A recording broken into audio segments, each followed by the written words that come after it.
ముగ్గురు నాయకులు ప్రధానంగా చంద్రబాబు గారు, జగన్మోహన్ రెడ్డి గారు, పవన్ కళ్యాణ్ గారు, వీళ్ళ ముగ్గురు గురించి చెప్పాలంటే ఏం చెప్తారు? అంటే ఒక అనుభవం, ఒక అవినీతి, ఒక కొత్తదనం. అనుభవం, సమర్థత చంద్రబాబు గారు, అవినీతి అక్రమాలు జగన్మోహన్ రెడ్డి, ఒక కొత్తదనం, కొత్త నాయకుడు పవన్ కళ్యాణ్ గారు. కాబట్టి ప్రజలు ఎవరు కావాలో బేరీజ్ వేసుకుంటారు. ఈ కష్టాల్లో, సమస్యల్లో ఉన్న ఆంధ్రప్రదేశ్ రాష్ట్రాన్ని ఈ 5 సంవత్సరాల పరిపాలనలో గాడి తప్పిన ప్రతి వ్యవస్థని గాడిలో పెట్టి అభివృద్ధి దిశగా ముందుకెళ్తున్నటువంటి తరుణంలో ప్రజల ఆశీస్సులు ఎప్పుడు కూడా అనుభవం, సమర్థత వాటికే ఉంటాయి. ఆ అనుభవం, సమర్థత కలిగిన చంద్రబాబు గారికి కాబట్టి ఆయనకే ఉంటాయి. అవినీతి జగన్మోహన్ రెడ్డిని ఏ రోజుకి ప్రజలు నమ్మరు. ఎందుకంటే అతను తండ్రి ముఖ్యమంత్రిగా ఉంటేనే 43,000 కోట్లు దోచేసి 18 నెలలు జైల్లోకి వెళ్ళి ఉన్నటువంటి చరిత్ర. అతన్ని నమ్మరు. అతనేదో పాదయాత్రలని లేనిపోని వాగ్దానాలు చేసుకుంటూ, అలివి కాని వాగ్దానాలు చేసుకుంటూ నమ్మించాలని చూస్తున్నాడు.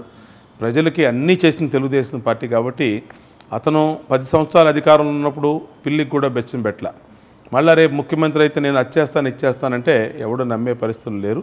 ప్రజల్ని తక్కువ అంచనా ఇద్దని జగన్మోహన్ రెడ్డికి మీ ద్వారా కూడా విజ్ఞప్తి చేస్తాను. ప్రజలు ఏదో చాలా తెలివి తక్కువగా ఆలోచిస్తారనుకోవటం నీ భ్రమ. ప్రజలు ఇవాళ చాలా విజ్ఞతతో ఆలోచిస్తున్నారు.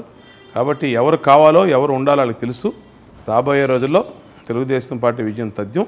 అలాగే పవన్ కళ్యాణ్ గారు, ఆయన పందా వేరు.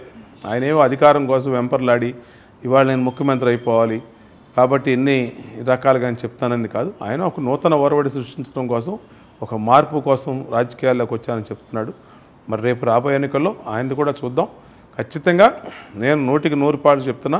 150 సీట్లు పైబడి చంద్రబాబు గారు రేపు ముఖ్యమంత్రిగా 2019లో 19-24 మధ్య కొత్త టీంని, కొత్త మంత్రివర్గాన్ని, కొత్త ప్రభుత్వాన్ని ఏర్పాటు చేయటం ఖాయం. ఈసారి మీకు కూడా మంత్రివర్గంలో చోటు కల్పించే అవకాశం ఉందంటారా? మరి అంటే అది ఆయన చూసుకుంటాడు బ్యాలెన్స్లో. అంటే ఏ కమ్యూనిటీకి ఏ విధంగా, అంటే ఇప్పటికే ఒకసారి రాలేదని చెప్పి మీరు ఫీల్ అవ్వడం జరిగింది కదా? కాదు. అంటే నేను ఫీల్ అయినా దానికి ఆయన చెప్పినటువంటి సమాధానం నాకు తెలుసు. రేపు రాబోయే రోజుల్లో వాళ్ళు ఎమ్మెల్యేగా ఉన్నా, మంత్రిగా ఉన్నా, లేదా ఇంకొక బాధ్యత తప్పు చెప్పినా, ఏ బాధ్యత తప్పు చెప్పినా ఆయన చెప్పినానికి సిద్ధపడతాను, చేస్తాం. ఇవాళ ఈ కష్టాల్లో ఉన్న రాష్ట్రానికి ఆయన ప్రభుత్వంలో పనిచేయటమే గొప్పగా భావిస్తాను తప్పితే పదవులు అనేది అవి వచ్చినప్పుడు వస్తాయి, రాకపోయినా ఇబ్బంది లేదు. మాకు ముందు ఒక టీంలో, ఒక ప్రజలకి అవినీతి లేకుండా సమర్థవంత పరిపాలన ఇచ్చే టీంలో మేము ఉన్నందుకు గర్వపడతాం. రేపు రాబోయే రోజుల్లో కూడా అలాగుంటాం. చివరిగా మీ నియోజకవర్గ ప్రజలకి ఏం చెప్పదలుచుకున్నారు? నా నియోజకవర్గ ప్రజలైతే పూర్తి క్లారిటీతో ఉన్నారు. వాళ్ళకి ఎవరు వచ్చినాక మేలు జరిగింది, ఏ ప్రభుత్వం వల్ల మంచి జరిగింది, ఏ ప్రభుత్వం పనిచేసింది, ఏ శాసనసభ్యుడు పనిచేశాడో మా నియోజకవర్గంలో ప్రజలందరికీ కూడా తెలుసు. ఖచ్చితంగా వాళ్ళ ఆశీస్సులు నాకుంటాయి. నాకు ఇప్పటికీ ఈరోజు ఎన్నికలు జరిగినా ఈరోజు ఓటు వేయడానికి సిద్ధంగా ఉన్నారు కాబట్టి నాకైతే ఎటువంటి ఇది లేదు. మా ప్రజలందరికీ నేను ఈ 2వసారి పోటీ చేస్తున్న తరుణంలో హృదయపూర్వకంగా వాళ్ళకి విజ్ఞప్తి చేస్తూ ఉన్నా.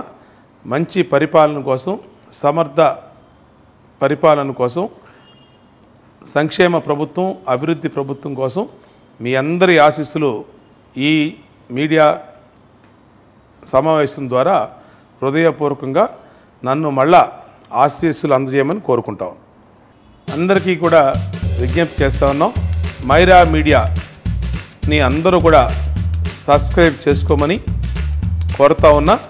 Please subscribe Myra media.